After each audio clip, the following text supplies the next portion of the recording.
নমস্কার বন্ধুরা, তুলির টানে আঁকিবুকির পক্ষ থেকে আপনাদের সবাইকে স্বাগত। এই প্রথমবার আমার পেজে আমি আমার ভয়েস ওভার দিচ্ছি, তো ভালো লাগলে আপনারা সবাই একটু পুরোটা শুনবেন।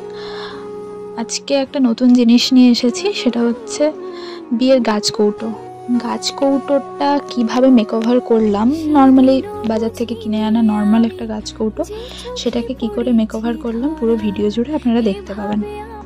আচ্ছা, এবার বলি, গাছকৌটোটা নর্মাল যেমন দোকান থেকে কিনতে পাওয়া যায় নর্মাল গাছকৌটো, ওটাকে আমি কি করলাম, প্রথমে সাদা যেটা রং হয়, মানে যেটাকে আমরা প্রাইমার বলি, ওটা অ্যাপ্লাই করে নিচ্ছি।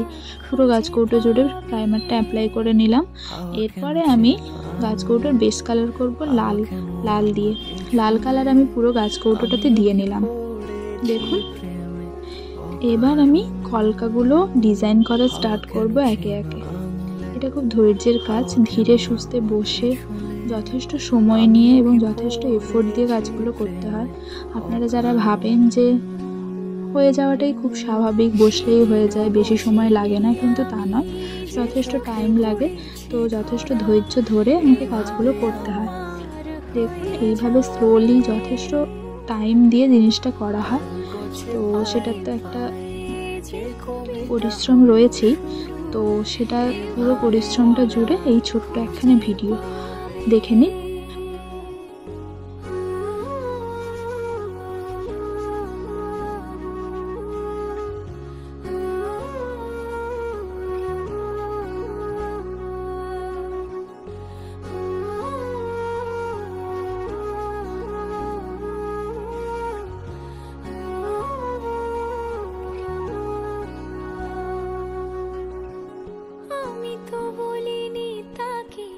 সাজানো সিঁড়ির বাঁকে, তবে সে কেমন করে বুঝে নিল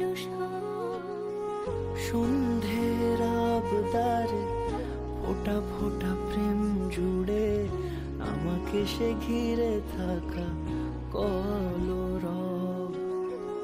রূপকথা ছুঁয়ে যাক, সে শুধু আমারই থাক।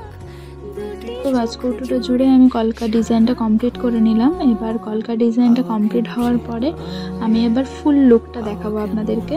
এরপর আমি এটাকে শুকোতে দেবো। এটা এবার কমপ্লিট হয়ে গেছে এবং আমি পুরোটা ফুল লুক আপনাদেরকে দেখিয়েও দিয়েছি। এবার আমি ভার্নিশ অ্যাপ্লাই করে নিলাম। ভার্নিশ অ্যাপ্লাইটা করার পরে জিনিসটা কি হবে, টেকসই হবে, কোনো রকম কোনো সমস্যা হবে না বা কালার ওঠার কোনো সম্ভাবনাও থাকবে না। যতদিন সম্ভব আপনারা গুছিয়ে যদি সাবধানে রাখতে পারেন, কালারটাও ভালোভাবে টিকে থাকতে পারবে। তো ধন্যবাদ সবাইকে। এই ভিডিওটা ভালো লেগে থাকে সকলে অবশ্যই লাইক, শেয়ার, সাবস্ক্রাইব করবেন। আর যদি ইউটিউব চ্যানেল থেকে দেখে থাকেন তাহলে অবশ্যই সাবস্ক্রাইব করবেন। আর ফেসবুক থেকে দেখে থাকলে লাইক এবং ফলো করবেন।